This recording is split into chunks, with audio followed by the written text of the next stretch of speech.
Good morning, ladies and gentlemen. Repeatedly from this dais. The future of India in Olympic. Challenges and opportunities.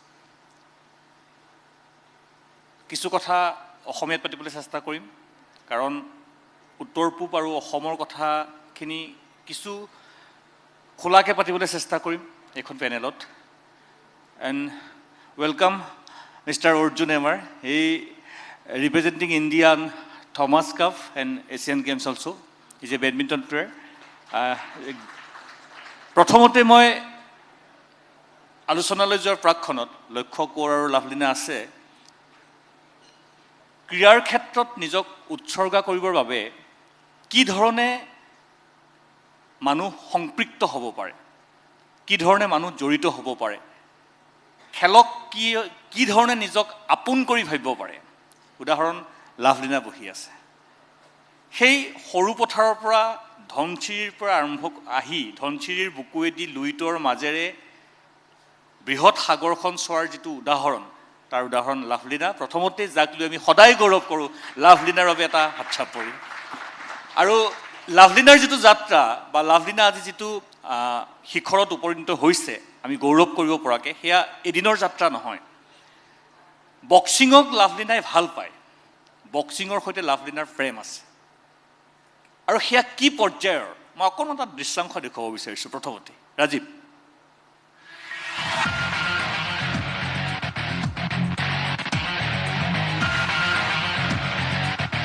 একদম সৰু আৰু সাধাৰণ কথা কিন্তু ক'ত এই কামখিনি লাভলীনাই কৰি আছে পথাৰত কৰি আছে অৰ্থাৎ প্ৰতিটো স্তৰতে প্ৰতিটো ক্ষেত্ৰতে প্ৰতিটো সময়তে কিবা এটা কৰাৰ দুৰ্বাৰ হাতিয়া তেখেতে মনত লৈ ফুৰে আৰু যাৰ বাবে তেখেত আজি শিখৰত উপনীত হৈছে মই প্ৰথম লাভলীনাৰ ওচৰলৈকে গৈছোঁ প্ৰথমতে লাভলীনা মই আপোনাৰ গোটেই জাৰ্ণিটোৰ কথা সকলোৱে জানে বা আপুনি এতিয়া কি পৰ্যায়ত আছে সেইটোও জানে আৰু অনাগত সময়ত আপুনি যে আমাৰ অসমৰ নাম ভাৰতৰ নাম আৰু বেছি উজ্জ্বল কৰিব সেয়াও প্ৰতিজন ইয়াত থকা সকলো তাত নিশ্চিত মই আপোনাৰ পৰা সেই যাত্ৰাটোৰ বিষয়ে অকণমান জানিব বিচাৰিম যে কি ধৰণে আপুনি সেই সৰু পথাৰৰ পৰা বৰপথাৰৰ পৰা আহি আজি বিশ্বসভাত জিলিকি আছে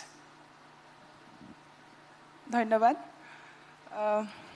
গুড মৰ্ণিং এভৰিৱান প্ৰথমতে সকলোকে ধন্যবাদ জনাইছোঁ আৰু যিহেতু প্ৰতিদিন টাইমছকো ধন্যবাদ জনাইছোঁ আজিৰ এই কনক্লেভত মোক ইনভাইট কৰাৰ বাবে আৰু আপোনাৰ যিটো কুৱেশ্যন হয় যে মোৰ যোনটো জাৰ্ণি হয় য'ৰ পৰা মই ষ্টাৰ্ট কৰিছিলোঁ আৰু প্ৰথম মই যি মোৰ এই জাৰ্ণি আৰম্ভ হৈছিলে মই প্ৰথমে মাৰ্চেল আৰ্ট আৰম্ভ কৰিছিলোঁ যিহেতু আমাৰ ঘৰৰ অৱস্থা বহুত বেছি ভাল নাছিলে তেতিয়া সেই সময়ত গাঁৱত যিহেতু আমি তিনিজনী ছোৱালী আছিলোঁ মোৰ দুজনী বাইদেউ আৰু মই চ' মায়ে অকণমান বিচাৰিছিলে যে মাৰ্চেল আৰ্ট শিকাটো ছেল্ফ ডিফেন্সৰ কাৰণে তেনেদৰেই প্ৰথম স্পৰ্টছৰ লগত মই জড়িত হ'লোঁ আৰু লাহে লাহে অলিম্পিকৰ যোনটো সপোন দেখিবলৈ আৰম্ভ কৰিলোঁ সেইটো সময়ত মেৰী কম দিদি আমাৰ অলিম্পিক খেলি আহিছিলে 2012ত মই প্ৰথম বক্সিঙত শ্বিফ্ট হৈছিলোঁ আৰু মোৰ এটা ষ্টৰি আছে যে বক্সিঙৰ বিষয়ে মই প্ৰথম গম পাইছিলোঁ মোৰ দেউতা টি গাৰ্ডেনত কাম কৰিছিলে আৰু তেওঁ যেতিয়া ছানডে দিনটোত আমাৰ ঘৰত আহে কাৰণ বাকী টাইমটো তেওঁ বাগানত থাকিব লগা হয় আৰু তেওঁ তেতিয়া মিঠাই লৈ আহিছিলে তাৰ পেপাৰত মানে জেলেপি লৈ আহিছিলে তাৰ পেপাৰত মহম্মদ আলীৰ বিষয়ে লিখা আছিলে তো প্ৰথম মই বক্সিঙৰ বিষয়ে সেই পেপাৰত পাপাই পঢ়ি শুনাইছিলে তো তাৰ পৰাই গম পাইছিলোঁ যে এজন খেলুৱৈ তেওঁ ইমান দূৰত থাকে তেওঁ কিন্তু গোটেই পৃথিৱীয়ে চিনি পায় স্পৰ্টছৰ জৰিয়তে তেতিয়াই মোৰ মনত ক'ৰবাত নহয় ক'ৰবাত বক্সিঙৰ প্ৰতি এটা হেঁপাহ এটা জাগিছিলে কিন্তু পৰিস্থিতি এনেকুৱা আছিলে যে সেইটো টাইমত একো বক্সিঙৰ সুবিধা নাছিলে আৰু এইটো 2011ৰ কথা হয় আৰু মই লাহে লাহে যেতিয়া নিজৰ পঢ়াত মন দিলোঁ আৰু মাৰ্চেল আৰ্ট তেতিয়া মই খেলি আছিলোঁ তাৰ পৰা ক'ৰবাত নহয় ক'ৰবাত ভগৱানে মিলাই দিলে আৰু মই বক্সিঙলৈ শ্বিফ্ট কৰিব পাৰিলোঁ স্পৰ্টছ অথৰিটি অফ ইণ্ডিয়াৰ পৰা মোক বিচাৰি উলিয়ালে তেওঁলোকে তেতিয়া গ্ৰাছ ৰুট লেভেলৰ ল'ৰা ছোৱালীক বিচৰা এটা তেওঁলোকৰ চলি আছিলে চৰি তেনেদৰে মই বক্সিং আৰম্ভ কৰিলোঁ আৰু এই গোটেই জাৰ্ণিটোত বহুতখিনি বস্তু মই শিকিবলৈ পালোঁ আৰু যোনটো অলিম্পিকৰ সপোন মই একেবাৰে যেতিয়া বক্সিং আৰম্ভ কৰিছিলোঁ তেতিয়াৰ পৰাই মনত অকল অলিম্পিকৰ সপোন লৈয়ে আহিছিলোঁ বহুতখিনি প্ৰব্লেমো হৈছিলে ষ্টাৰ্টিঙতে কাৰণ সকলোৱে ভয় খাইছিলে যে যিহেতু মই বৰপথাৰ বাৰমুখীয়া গাঁৱৰ হয় তাতে স্পৰ্টছৰ একো নাছিলে বা মই গুৱাহাটী দেখি পোৱা নাছিলোঁ তেতিয়ালৈকে তো প্ৰথম গুৱাহাটীত আহি গুৱাহাটী ইমান ডাঙৰ ডাঙৰ বিল্ডিং দেখি মানে মই এটা বেলেগ মনৰ ভাৱ হৈছিল আৰু কি হ'ব কেনেকৈ হ'ব একো বুজি পোৱা নাছিলোঁ কিন্তু দেউতাই কৈ পঠাইছিলে যে অলিম্পিক খেলিহে ঘৰলৈ আহিবি তো এনেদৰেই আৰম্ভ কৰা হ'ল আৰু যোনটো সপোন লৈছিলোঁ সেইটোৰ ওপৰতে মই কাম কৰি গ'লোঁ তেনেদৰে ভগৱানে যিটো বিচাৰিছিলোঁ সেইটো চাগে দি দিলে মই যিমানটো জানো এতিয়াও আপোনাৰ মায়ে আপোনাৰ খেল চাবলৈ অলপ সংকোচ কৰে কাৰণ ছোৱালীজনীয়ে ঘোচা খোৱাটো মায়ে সহ্য কৰিব নোৱাৰে হয়নে বাৰু কথাটো হয় মা দেউতাই দুইজনেই নোৱাৰে এনেইতো মুখেৰে বহুত কৈ থাকে যে প্ৰেক্টিছ কৰিব লাগিব খেলিব লাগিব জিকিব লাগিব কিন্তু যেতিয়া গেম আহে তেতিয়া চাব নোৱাৰে তেওঁলোকে মোতকৈ বেছি তেওঁলোকে ভয়ত থাকে তো সেইটো সময়ত মই কথা পতাই অকণমান এৰি দিওঁ যোনদিনাখন মোৰ ফাইট থাকে সেইদিনাখন ইমান কথা নাপাতোঁ মই ঘৰত সেয়া মা দেউতা সদায় মা দেউতাই Mr. Arjun, you started your journey on 6 years, I think? 9 years. And what kind of challenges you faced to reach this situation, which is stage? First of all, good morning to everyone. It's an honor for me to be present here and speaking in front of you. So coming to the question, I started my badminton career at the age of 9. Obviously, it was just for fun. I used to accompany my father just for recreation.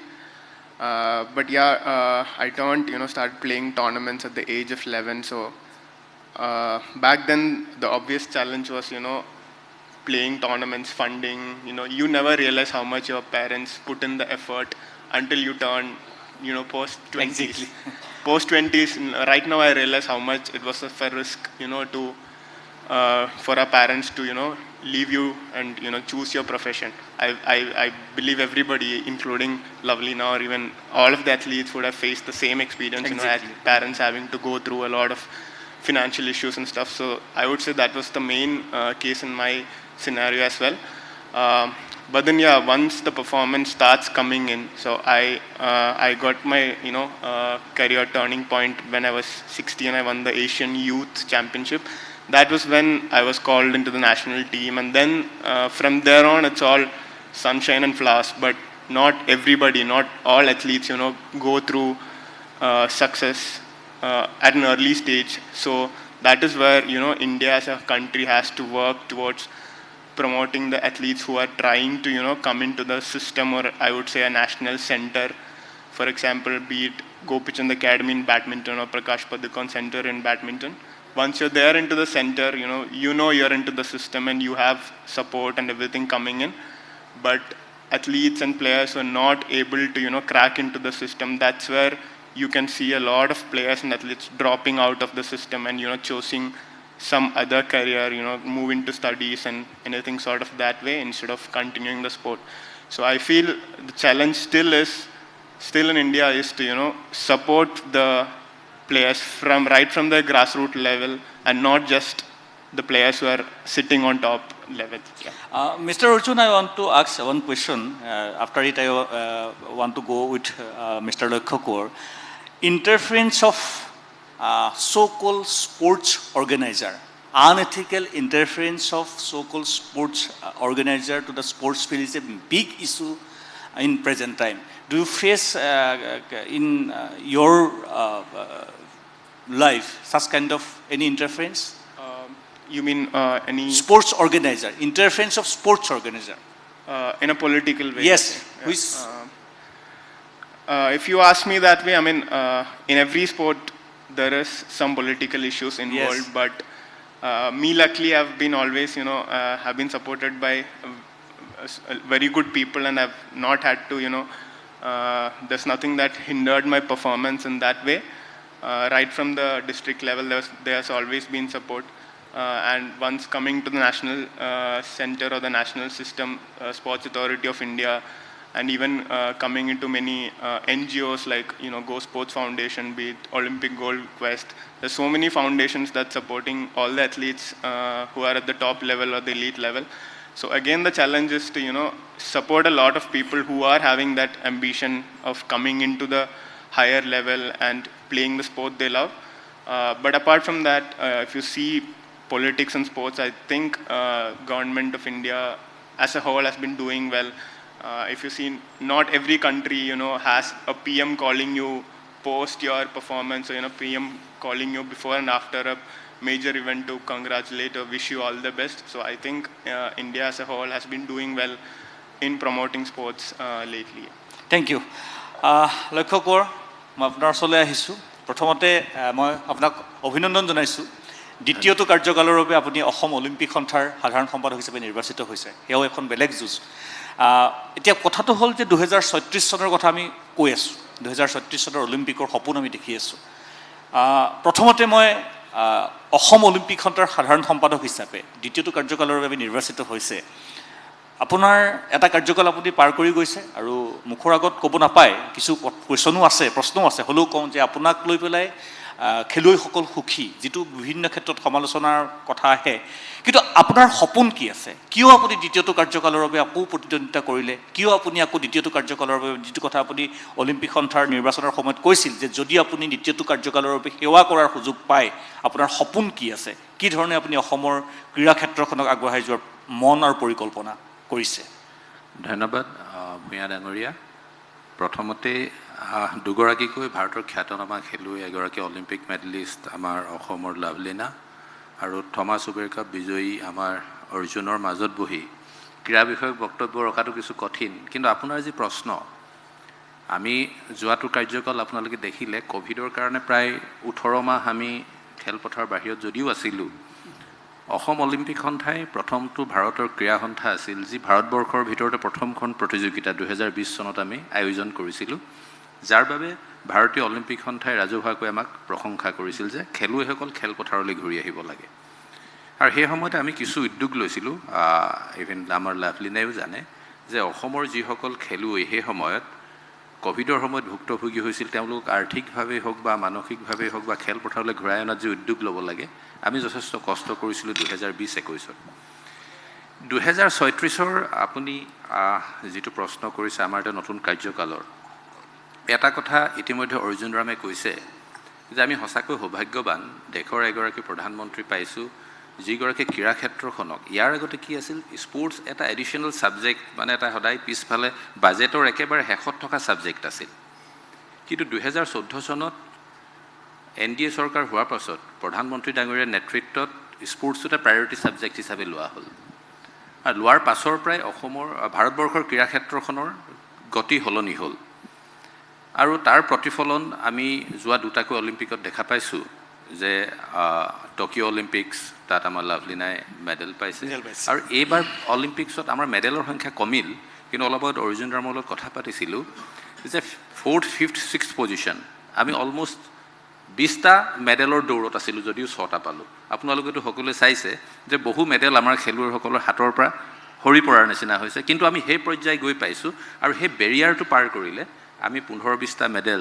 আমি অনাগত দিনত পোৱাটো অসম্ভৱ নহয় so সেই দৃষ্টিৰে যদি চাওঁ প্ৰধানমন্ত্ৰী ডাঙৰীয়াৰ যি এক দুৰ্বাৰ হেঁপাহ যে ভাৰতবৰ্ষত অলিম্পিক অনুষ্ঠিত কৰাৰ যিটো ইতিমধ্যে IOCৰ যি প্লেনাৰী ছেশ্যন আছিল মুম্বাইত তেখেতে যিটো তাত ঘোষণা কৰিছিল সেই দিশে এতিয়া বিডিং কমিটিও গঠন হ'ব গতিকে 2036ত এইবাৰ যেনেকৈ অকল লাভলীনা গৈছিল অলিম্পিক্সলৈ অকল লাভলীনা গ'লে নহ'ব আমি কিমান অলিম্পিয়ান অসমৰ পৰা উলিয়াব পাৰোঁ ইণ্ডিয়াত যিহেতু অনুষ্ঠিত হ'ব আৰু প্ৰাইম মিনিষ্টাৰ ডাঙৰীয়াই যিটো লবি কৰে ইণ্টাৰনেশ্যনেলি আৰু অলিম্পিক্স পাবৰ কাৰণে যিটো এটা গ্ল'বেল লবিং কৰিব লাগে আমি ভাবোঁ আমি সফল হ'ম আৰু সঁচাকৈ যদি 2036ত আমাৰ ইয়াতে অলিম্পিক্স হয় তেতিয়াহ'লে অসমে তাত কি ধৰণে কণ্ট্ৰিবিউট কৰিব পাৰে তাৰ কাৰণে আমাৰো দায়িত্ব আছে ইয়াত চিভিল ছ'চাইটিৰ দায়িত্ব আছে চৰকাৰৰ লগে লগে চ' সেই দিশে আগবাঢ়িবলৈ আমি প্ৰথম আমাৰ কাৰ্যনিৰ্বাহক অহা 14 অক্টোবৰত গুৱাহাটীত অনুষ্ঠিত হ'ব আৰু আমি ইতিমধ্যে এটা কথা সিদ্ধান্ত লৈছোঁ যে এটা ৱৰ্কিং গ্ৰুপ গঠন কৰা হ'ব য'ত অসমৰ যিসকল প্ৰথিতযশা খেলুৱৈ যিসকল পাৰফৰ্মিং পাষ্টত অতীতত তেওঁলোকে এছিয়ান গেমছ হওক কমনৱেলথ হওক অলিম্পিক্সত তেওঁলোকে পাৰফৰ্ম কৰিছে বা অলিম্পিক্স খেলিছে বা ৰাষ্ট্ৰীয় পৰ্যায়তো যিসকল ভাল কোচ আছে আমি তেওঁলোকক কি ধৰণে এটা ৱৰ্কিং গ্ৰুপ কৰিব পাৰোঁ আমি এটা লং টাৰ্ম প্লেনিং হ'ব যিধৰণে অৰ্জুন ৰামে ক'লে 9 বছৰত তেওঁ জাৰ্ণি আৰম্ভ কৰিছিল বেডমিণ্টনত গতিকে আমি যদি এতিয়াৰ পৰা এই টেলেণ্ট স্কাউটিংটো এতিয়াৰ পৰা ৱৰ্কিং গ্ৰুপটোৰ যোগেদি আৰম্ভ কৰোঁ 2036ত they will be in the prime youth age সেই সময়ত একদম উপযুক্ত বয়স হ'ব অলিম্পিক খেলাৰ গতিকে লাভলীনাই সদায় এটা কথা কৈ থাকে যে কেনেকৈ আমি উঠি অহা শিশুসকলৰ মাজত কিশোৰসকলৰ মাজত সোমাই কাম কৰিব পাৰোঁ কেনেকৈ নতুন বক্সাৰ তৈয়াৰ কৰিব পাৰোঁ গতিকে সেই প্লেটফৰ্মটো দিয়াৰ কাৰণে অসম অলিম্পিক সন্থাৰ এটা গুৰু দায়িত্ব আছে গতিকে আমি সেই দিশেৰে কাম কৰিম কিন্তু কোঁৱৰ ডাঙৰীয়া আপুনি কথাখিনি কৈছে শুনি ভাল লগা কথা কিন্তু দেখা পোৱা গৈছে মই খুব খোলাকৈ সুধিব বিচাৰিছোঁ আৰু সেইকাৰণে কিছু কিছু কথা মই গোটেই কথাখিনি আপোনাৰ লগত মই অসমীয়াত পাতিব এইটো কাৰণে খুজিছোঁ যে কিছু আমাৰ আলোচনা কৰিব মুকলিকৈ বিচাৰিম আমি যদি এইবাৰ অলিম্পিক সন্থাৰ গোটেই বিষয়ববীয়াসকলক চাওঁ বা অসমৰ যিখিনি ক্ৰীড়া সংগঠক যদি আমি চাওঁ এটা কথা মন কৰিব লাগিব যে গৰিষ্ঠ সংখ্যকৰ এটা ৰাজনৈতিক পৃষ্ঠভূমি আছে ৰাজনৈতিক পলিটিকেল বেকগ্ৰাউণ্ড আছে মানে এনেকুৱা হয় যে পলিটিকেল বেকগ্ৰাউণ্ড নাথাকিলে যেন আজিকালি স্পৰ্টছ অৰ্গেনাইজাৰ হ'বই নোৱাৰে যে পলিটিকেল বেকগ্ৰাউণ্ড থাকিলেহে অৰ্থাৎ পাৱাৰত থাকিলেহে তেখেতসকল ক্ৰীড়া সংগঠক হ'ব পাৰে বিভিন্ন ধৰণৰ মই এইটো কথা কোৱা নাই যে ক্ৰীড়া সংগঠকসকলৰ কোনো ৰাজনৈতিক পৃষ্ঠভূমি থাকিব নোৱাৰিব সেইটো নহয় কিন্তু ৰাজনৈতিক পৃষ্ঠভূমি থকা সকলেহে ক্ৰীড়া ক্ষেত্ৰত সংগঠক হ'ব পাৰিব পাৱাৰ থাকিলেহে কৰিব পাৰিব এনেকুৱা এটা ধাৰণা এটা পৰিস্ফুট হৈছে আপুনি কিদৰে বিশ্লেষণ কৰিব কথাখিনি ভূঞা ডাঙৰীয়া আচলতে এই বিষয়বোৰ আলোচনা কৰাৰ পূৰ্বে অসমৰ ক্ৰীড়া মহলক আমি ধন্যবাদ দিয়াটো উচিত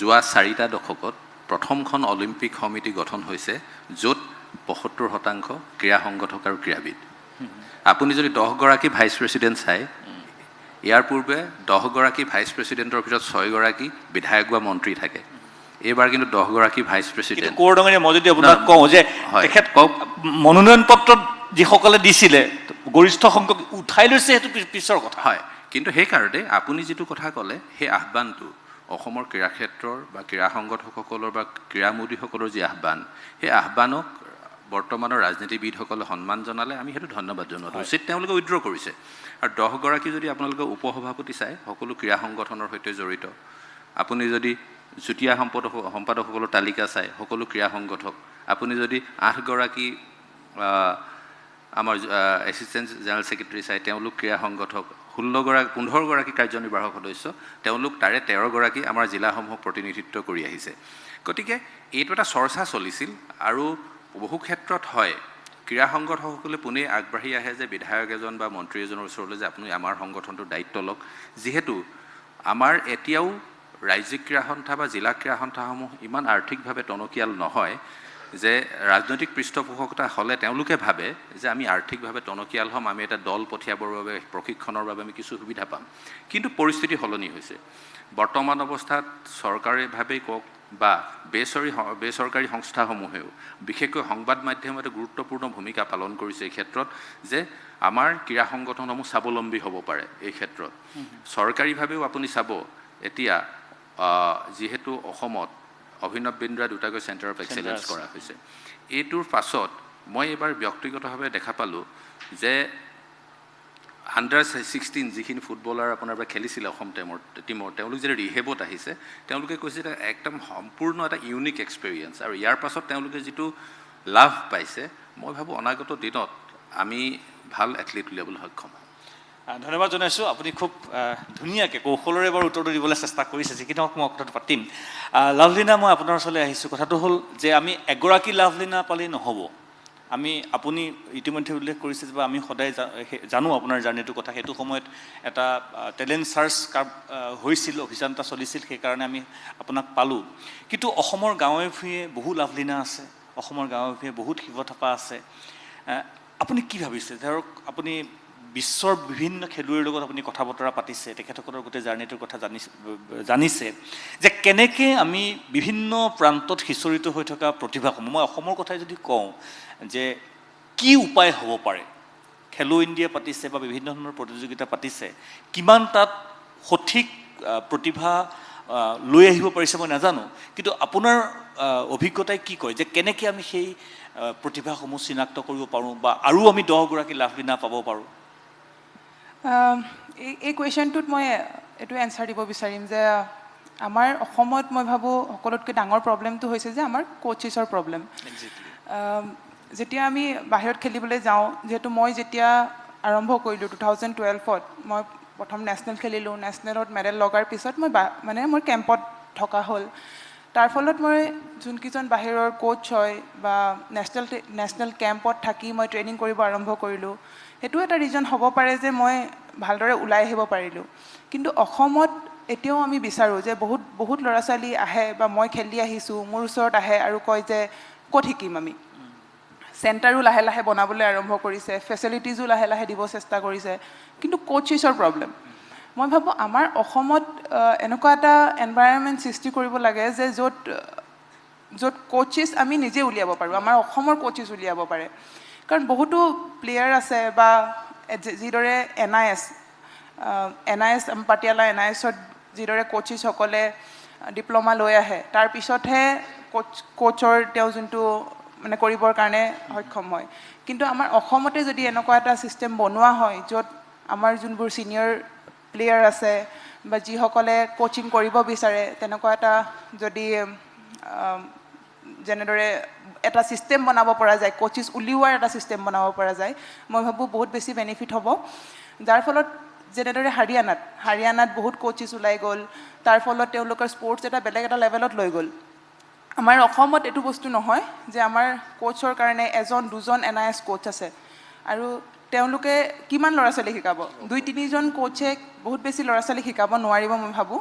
কিন্তু তেওঁলোকে যদি এনেকুৱা এটা সৃষ্টি কৰে য'ত আমি কোচ আমি অসমৰ পৰাই উলিয়াব পাৰোঁ, আমাৰ ছিনিয়ৰ প্লেয়াৰ বহুত আছে যি কিছুমানৰ জব নাইও, তেওঁলোককো লৈ পিনি যদি প্ৰথম এটা বেছ উলিয়াব পৰা যায়, মই ভাবোঁ বহুত বেনিফিট হ'ব। মই চাইনা, আমেৰিকা এইবিলাকৰ কথা বা কোৰিয়া, জাপানৰ কথা বাদেই দিলোঁ। আপুনি যিহেতু মই ভাৰতবৰ্ষৰ ভিতৰৰে যদি আপুনি হাৰিয়ানাৰ কথা কৈছে, পাঞ্জাৱৰ কথা কৈছে, আপুনিতো তাৰ খেলুৱৈসকলকতো লগ পায়েই থাকে, হাৰিয়ানাৰ খেলুৱৈসকল বা পাঞ্জাৱৰ খেলুৱৈসকল। আপুনি হাৰিয়ানাৰ যিটো ক্ৰীড়াৰ ইনফ্ৰাষ্ট্ৰাকচাৰ বা পাঞ্জাৱৰ যিটো ক্ৰীড়াৰ ইনফ্ৰাষ্ট্ৰাকচাৰ বা আমাৰ অসম, কি পাৰ্থক্য দেখা পাইছে? মই যদি ভাৰতৰ ভিতৰতে যদি আপোনাক তুলনাটো কৰিব কওঁ যে তেওঁলোকৰ ব্যৱস্থাটো আৰু আমাৰ ব্যৱস্থাটো, আপুনি যদি 5 বছৰ বা 6 বছৰ আগলৈ গুচি যায়, সেই আপুনি যিটো সময়ত ধৰক সৰু পথাৰত আছিল, বৰপথাৰত আছিল, সেই সময়ত বা হাৰিয়ানাৰ এগৰাকী উদীয়মান খেলুৱৈ তেওঁৰ পোৱা সুবিধাখিনি আৰু আমাৰ অসমৰ উদীয়মান খেলুৱৈ পোৱা সুবিধাখিনিৰ মাজত পাৰ্থক্য কেনেকুৱা দেখিছে?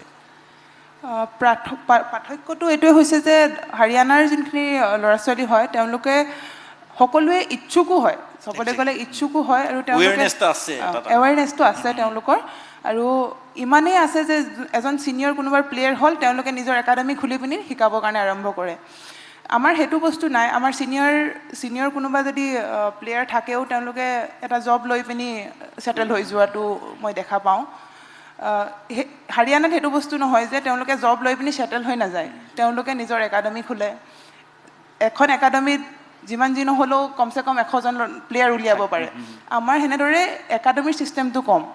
মই ভাবোঁ আমাৰ তাতো যদি এনেকৈ যদি ছিনিয়ৰ প্লেয়াৰক যদি সুবিধা দিয়া হয়, তেওঁলোকে একাডেমি খোলাৰ যদি প্ৰচেছ কৰে, মই ভাবোঁ এখন প্ৰত্যেকটো জেগাতে প্ৰত্যেকখন ডিষ্ট্ৰিক্টতে যদি এখন সৰু সৰু একাডেমি হয়, তাৰ ফলত মই ভাবোঁ বহুত ল'ৰা ছোৱালী ওলোৱাৰ চান্স থাকিব। Arjun, one question I want to ask you that lack of proper infrastructure is the basic problem of our players. Lack of proper infrastructure. Do you face such kind of problem in your state?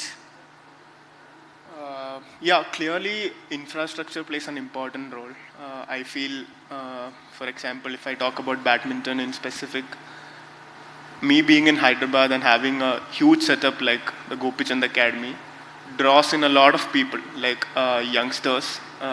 I would say the main problem in India is people not dreaming big.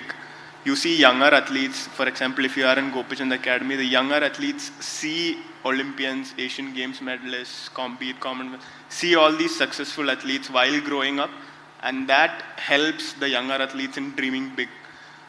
If you see certain smaller states, their main objective, or the senior players, their main objective of the senior players is to end up with a job and then just settle down somewhere. So people, the younger athletes growing up in these smaller states, see their seniors being happy with a job, and that's how they dream. They dream to get a job and just get settled somewhere. But when these bigger infrastructure or when the bigger facilities come into play, the younger athletes tend to see Olympians or be it medalists, and then their dreams start changing. Their dreams gets big, and they want to end up like their seniors eventually. So I feel infrastructure plays a huge role. Be it I am talking specifically about badminton. If I talk about Northeast, there's been a huge facility that's come in Guwahati, the National Center of Excellence for Badminton. They have robbed in a huge talent. I mean, a coach who has been an Olympian, who has been a medalist, called Sozunov. He's like a huge experienced player. He has been robbed in as a coach. So that draws in a lot of younger athletes, a lot of players. There's like a sports science team. So such a facility, such an infrastructure brings more players into the act, and I feel that plays an important role in bringing up more medalists and more Olympians in the future. It's obviously easier said than done, but that's again a long-term process. But I feel the start of it should be a dream that is big enough to achieve a medal or something like that. Thank you. লক্ষ্য কোৱাৰ মই লাভলিনাই যিটো প্ৰসংগ উনুকিয়ালে সেইটোকে আঁত ধৰি পেলাই মই আপোনাক সুধিব বিচাৰিছোঁ, তেনেকুৱা কিবা পৰিকল্পনা, ধৰক আমি খুব ডাঙৰকৈ নহ'লেও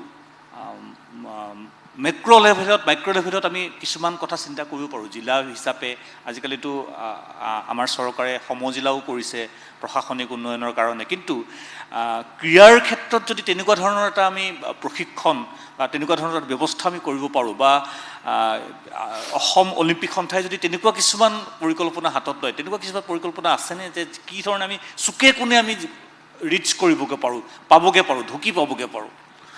হয়, ভূঞা ডাঙৰ ইতিমধ্যে খেলো ইণ্ডিয়াৰ যি মিনি চেণ্টাৰসমূহ হৈছে ৰুৰেল এৰিয়াত হৈছে, কিন্তু যিটো লাভলিনাই কৈছে খুব প্ৰাসংগিক কথা যে প্ৰশিক্ষকৰ যি অভাৱ, আৰু এই খেলো ইণ্ডিয়া মিনি চেণ্টাৰসমূহ কিছুমান প্ৰাক্তন খেলুৱৈৰ দ্বাৰা পৰিচালিত হৈছে, কিন্তু তেওঁলোকো প্ৰফেশ্যনেল কোচ নহয়।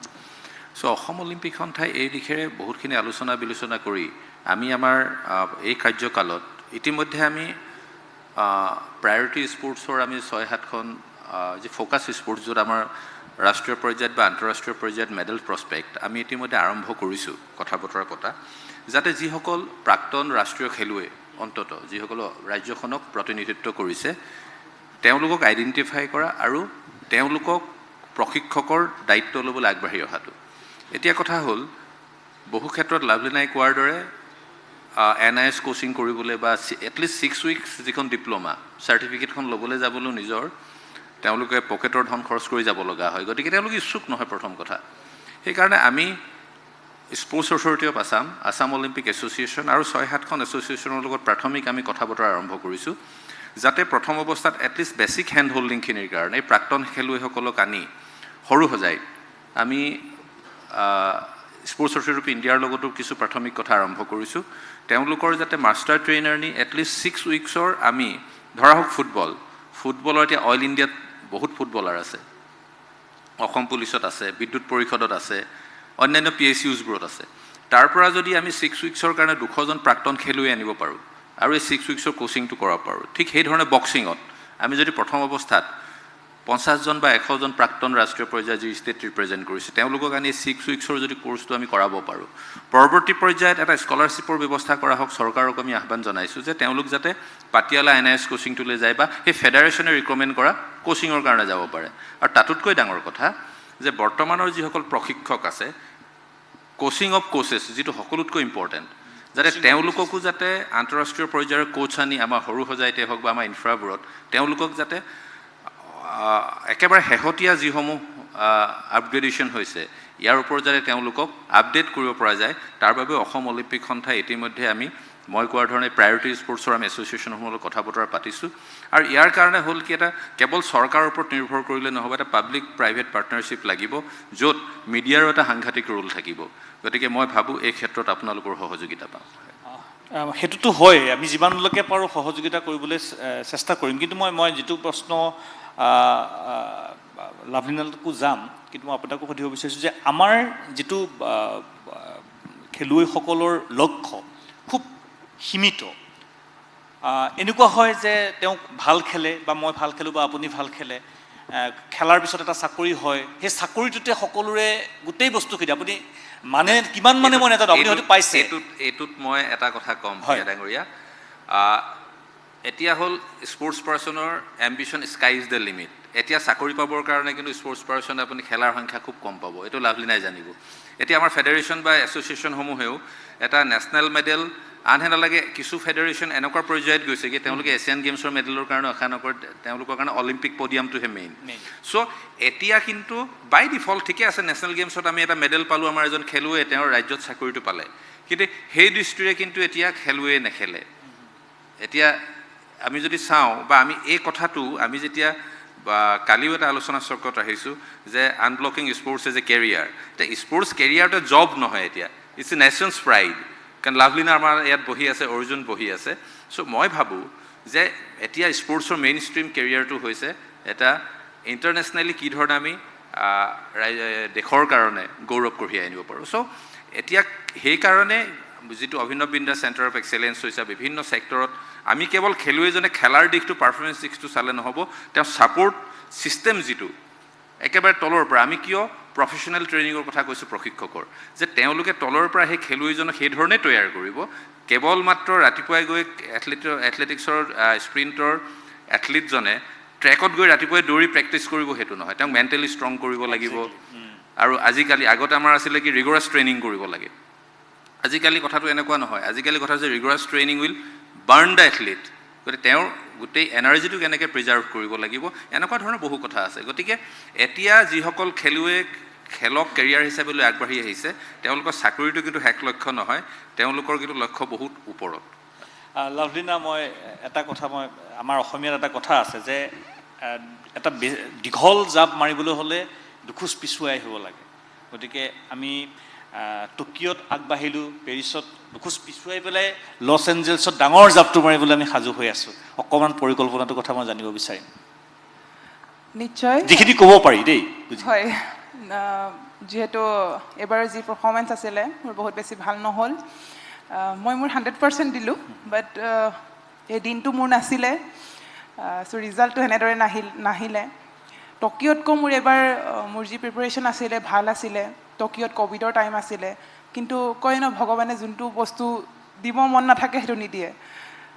কি বিশ্বাস যে নেক্সট আৰু বেছি ভাল হ'ব বা কিবা ভালৰ কাৰণে মোক ভগৱান আছে।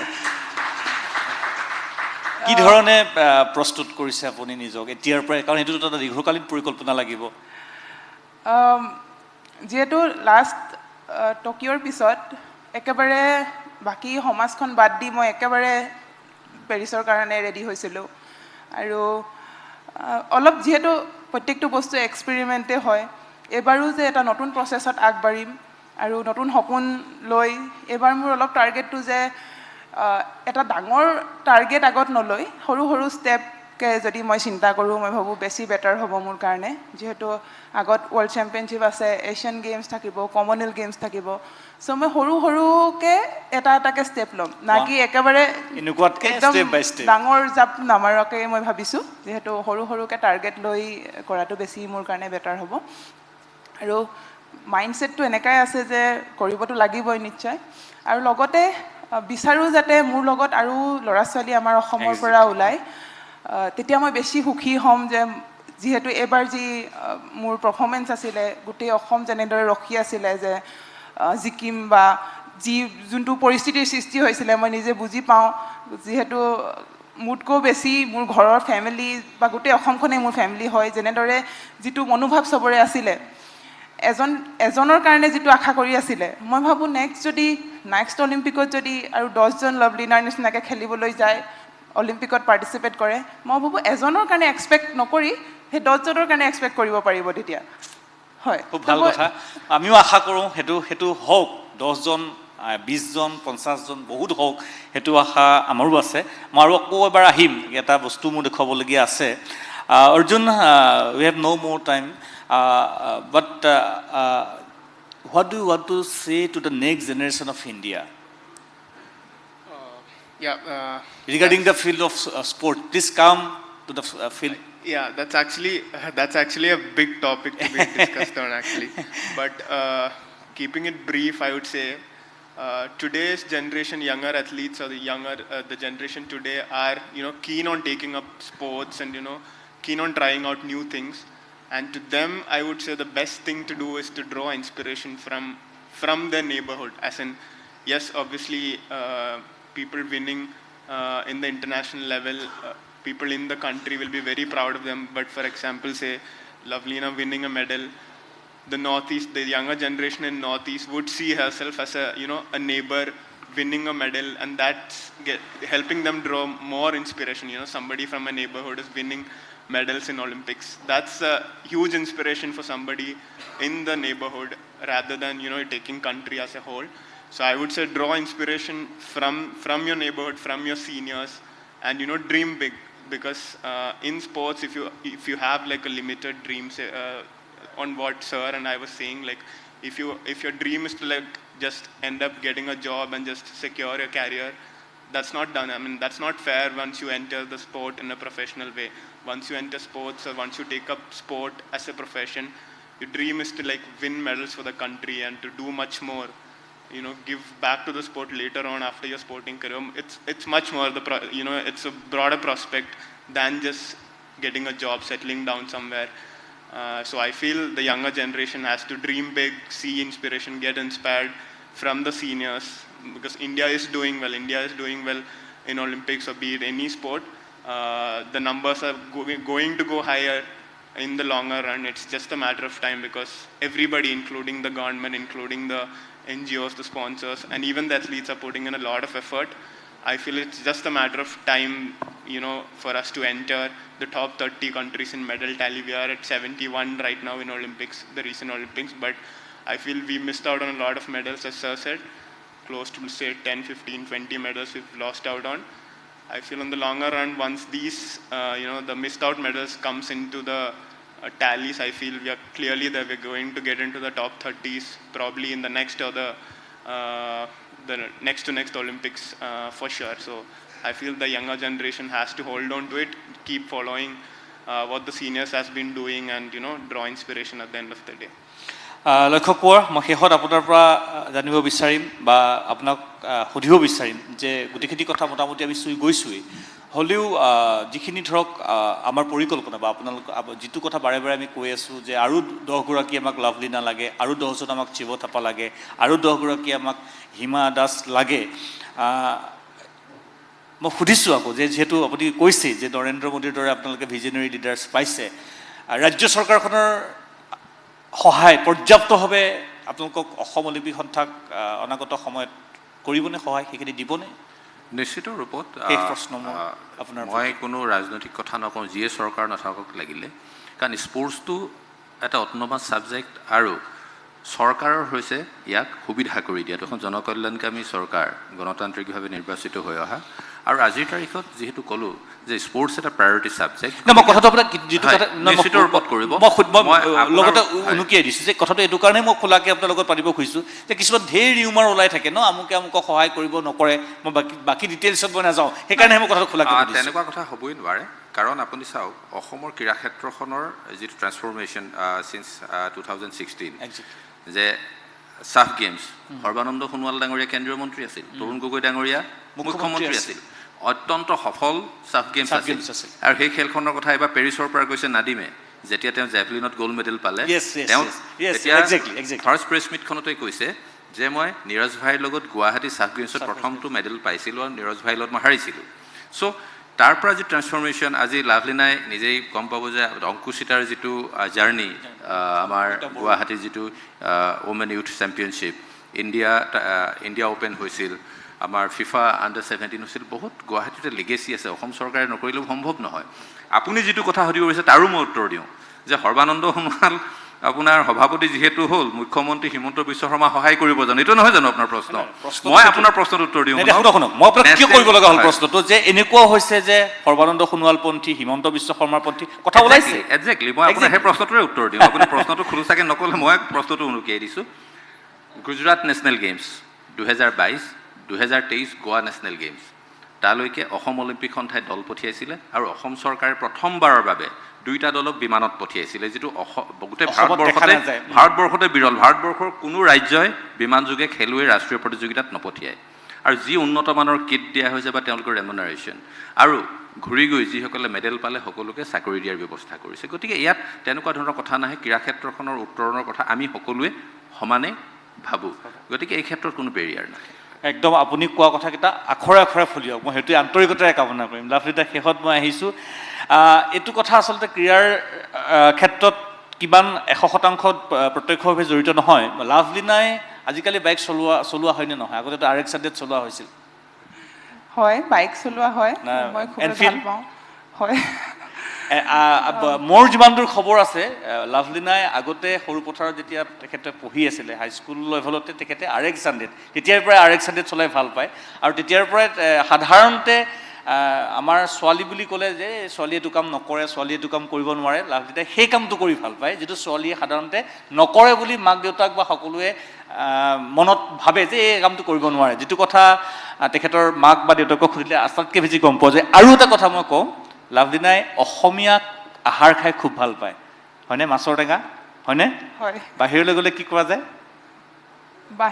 বাহিৰলৈ গ'লে পোৱা নাযায় মনত পৰে ন নিশ্চয় মনত পৰে বহুত মনত পৰে আৰু অহাৰ লগে লগে ঘৰত সেই ভাতটো ৰেডি হৈ থাকে হয় আৰু এটা কথা যে লাভলিনা যি স্থানতেই নাথাকক কিয় অসমীয়াটো বুকুত লৈ থাকে কেনেকৈ লৈ থাকে মই অকণমান দৃশ্যাংশ শেহত দেখুৱাই পেলাই মই চাম আপ কৰিম মৃণালদা মই এটা প্ৰশ্ন ল'বলৈও চেষ্টা কৰিম ৰাজীৱ মই এটা ক্লিপ দেখুৱাব বিচাৰিছোঁ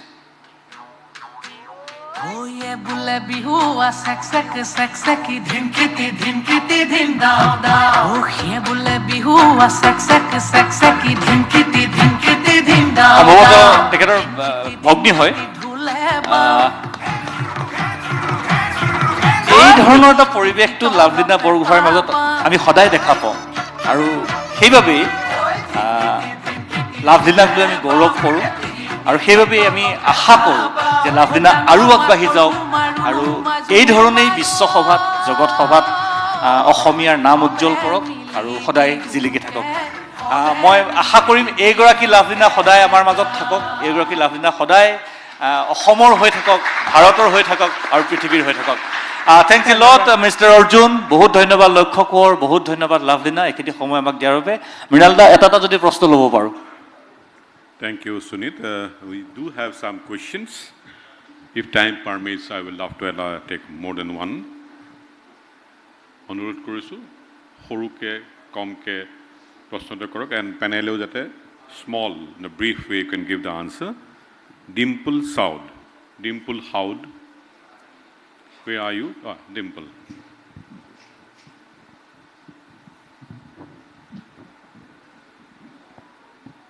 Hello, Ba. So my question is that being an emerging icon for the new generation of sports enthusiasts, so what are your exhortations for the emerging talents in this field?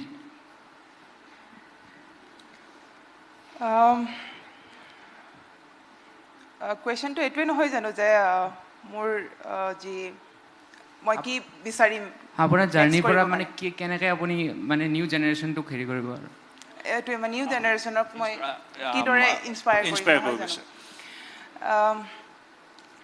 মোৰ সপোন বহুত আছে যিহেতু অসমৰ যিমান মই অলিম্পিক খেলোঁ বা অলিম্পিকৰ পৰা গ'ল্ড মেডেলেই কিয় লৈ নাহোঁ অসমখনক আগবঢ়াই নিয়াটো মোৰ বহুত ডাঙৰ সপোন যিহেতু মই যিটো পৰিৱেশৰ পৰা ওলাই গৈছোঁ যিখিনি মই ষ্ট্ৰাগল নিজৰ লাইফত কৰিছোঁ মই অনুভৱ কৰোঁ যে আমাৰ গাঁও অঞ্চলত এতিয়াও সেইটো পৰিৱেশ আছে বহুত ল'ৰা ছোৱালীয়ে তেওঁলোকৰ এটা হোপ নাই যে কি কৰিব তেওঁলোকে কিছুমান বহুত ভিতৰুৱা অঞ্চল আছে য'ত পঢ়ি পিনি ওলাই যোৱাটো অসম্ভৱ মই ভাবোঁ এটা লেভেললৈকে পঢ়িব বা অলপ বিয়া পতাৰ বয়স হ'ব বিয়া পাতি গুচি যাব মই বিচাৰোঁ যে তেনেধৰণৰ ল'ৰা ছোৱালীক মই হেল্প কৰিব পাৰোঁ যেনেদৰে আমাৰ চাহ বাগানত কাম কৰা ল'ৰা ছোৱালী বহুত আছে সেই ল'ৰা ছোৱালীবোৰৰ কাৰণে যদি মই কিবা এটা কৰিব পাৰোঁ সেইটো মোৰ অলিম্পিকৰ গ'ল্ডতকৈ ডাঙৰ বেছি সপোন হ'ব। চ' মই যিহেতু সেইটো কাৰণে কৈছোঁ যে নেক্সট অলিম্পিকত মই যাতে আৰু প্লেয়াৰ উলিয়াব পাৰোঁ, যিহেতু গভৰ্ণমেণ্টে বহুত কৰি আছে, আমাৰ মুখ্যমন্ত্ৰী ডাঙৰীয়াই যিখিনি প্ৰচেষ্টা লৈছে আগত সেইখিনি বহুত, কিন্তু আমি নিজেও যদি এইটোৰ যে আমি ধৰি লওঁ যে আমি কৰিম, মই সেইটো আগতেও কৈছোঁ যে একাডেমীৰ কথা, যদি আমাৰ যোনবোৰ ছিনিয়ৰ প্লেয়াৰে হয় তেওঁলোকে যদি একাডেমী খুলি পিনি যদি সহায় কৰিব চেষ্টা কৰে অসমখনক, মই ভাবোঁ সেইটো বহুত বেনিফিট হ'ব। আৰু ময়ো নিজৰো তেনেকুৱা পৰিকল্পনা আছে যে ভৱিষ্যতে মই আমাৰ অসমখনক আৰু বেছি সহায় কৰিব পাৰোঁ, কাৰণ অসমে মোক বহুত দিলে, এতিয়া মোৰ সময় যে মই অসমক কিবা দিওঁ। Thank you, Ba. Next question to Lakshya Kumar, Reki Noor Ahmed. অলপ পোহৰলে আহা, কামবা।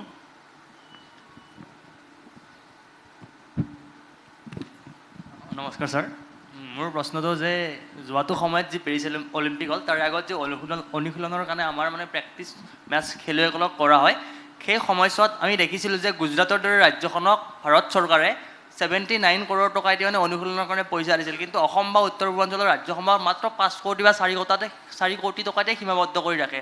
কিয় মানে আমাৰ সৈতে এই মানে ডিছক্ৰিমিনেশ্যনটো কৰা হয়? আচলতে তুমি যিটো প্ৰশ্ন কৰিছা, মই ভাবোঁ অকণমান গোটেই বিষয়টোত ভালকৈ সোমাই যদি গোটেই বিষয়টো হেৰি কৰা হয়, এই অধ্যয়ন কৰা হয়, তেতিয়াহ'লে গম পোৱা যাব। সন্মুখতে লাভলীনা বহি আছে। লাভলীনা অসমৰ ছোৱালী, টপ স্কিমত কেনেকৈ বেনিফিট হৈছে তেওঁ গম পাব। গতিকে আমাৰ টপ স্কিমত বহুত খেলুৱৈ আছে নৰ্থ ইষ্টৰ পৰা। যিহেতু অলিম্পিক প্ৰিপেৰেশ্যনৰ কথা কোৱা হৈছে, আমাৰ নৰ্থ ইষ্টৰ পৰা মণিপুৰৰ দুগৰাকী খেলুৱৈ আৰু অসমৰ লাভলীনা। গতিকে মীৰাবাই চানুৱে টপ স্কিমৰ পৰা কি ধৰণে বেনিফিটেড হৈছে, বা আমাৰ নীলকান্ত শৰ্মা যিগৰাকী মণিপুৰৰ হকী প্লেয়াৰ মেডেলিষ্ট, আৰু লাভলীনা, সেইখিনি আমি জানোৱেই। গতিকে তোমাৰ প্ৰশ্নটো আছিল চাগে ইনফ্ৰাষ্ট্ৰাকচাৰৰ ক্ষেত্ৰত খেলো ইণ্ডিয়া চেণ্টাৰৰ কাৰণে গভৰ্ণমেণ্ট অফ ইণ্ডিয়াই কিমান গ্ৰেণ্ট ইন এইড দিছে। সেইটো ক্ষেত্ৰত গুজৰাট এখন বৃহৎ ৰাজ্য হিচাপে তেওঁলোকে পাইছে বহু টকা, কিন্তু একেটা সময়তে আমি যদি অৰুণাচল প্ৰদেশৰ কথা কওঁ, অৰুণাচল প্ৰদেশে 200টা চেণ্টাৰ পাইছে, আমিও 150টাধিক চেণ্টাৰ পাইছোঁ। গতিকে এই গোটেই বিষয়টো খুব ট্ৰান্সপাৰেণ্টলি গভৰ্ণমেণ্ট অফ ইণ্ডিয়াৰ ministry of youth affairs and স্পৰ্টছত এই গোটেই বস্তুটো আপোনালোকে ট্ৰান্সপাৰেণ্টলি পাব। গতিকে এইবোৰ এনেকুৱা ধৰণৰ কথা বহুত সময়ত সংবাদ মাধ্যমত আমিও পাওঁ, কিন্তু একেটা সময়তে এই কথাও চাব লাগিব যে লাভলীনা বৰগোহাঁইৰ দৰে খেলুৱৈ ভাৰত চৰকাৰৰ সেই স্কিমৰ দ্বাৰা কিমান বেনিফিট হৈছে। গতিকে আমি কিছু ক্ষেত্ৰত কৃতজ্ঞও হ'ব লাগে চৰকাৰৰ ওচৰত।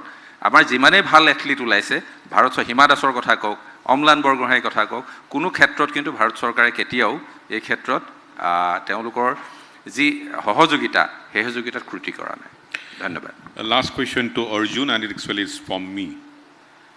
What is the band strength of Indian badminton scenario for next 5 to 10 years, both in male and the female? I feel we have like a good strength. I mean, if you want to call it bench strength as well, because when you see the just concluded Olympics, we had Lakshya Sen performing incredibly. He's just 23 years old, if you see, and then he has like a long prospect. He's seen as a prospect, and he's obviously giving us results. So for men's singles, we have a lot of prospects such as Lakshan. There's a youngster called Priyanshu as well doing well.